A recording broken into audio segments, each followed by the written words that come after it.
Katika muktadha huo, niwapongeze kampuni ya Reliance Resort and Tourism Limited kwa uwekezaji huu mkubwa wenye thamani ya takriban dola za Marekani milioni 35. Is that correct, Ahmed? Yes. $35 million. No. One. Haya, umeme unatumbua hapa.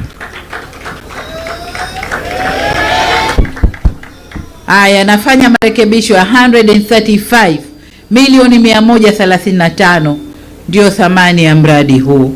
Huu ni uwekezaji mkubwa sana ndugu zangu, haujapata kutokea Zanzibar, tuwapigie makofi.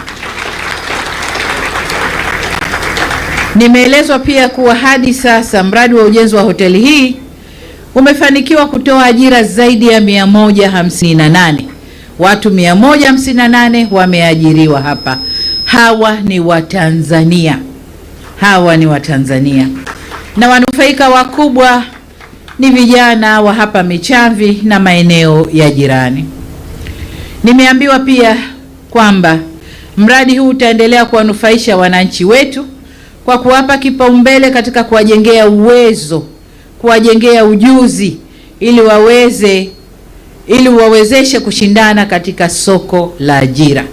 Huko zamani ajira kwa watu wetu vijiji vya jirani inakuwa hamna au chache sana, na ikitokea ni bustanini tu, sababu watu wetu hawana ujuzi, hawana uelewa wa kufanya kazi ndani ya mahoteli yetu.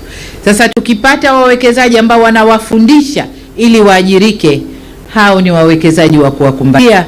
Kwa tuwashukuru sana Jazz Elite Aurora kwa program hii ya kuwafundisha vijana, kuwapa ujuzi na kuwaajiri.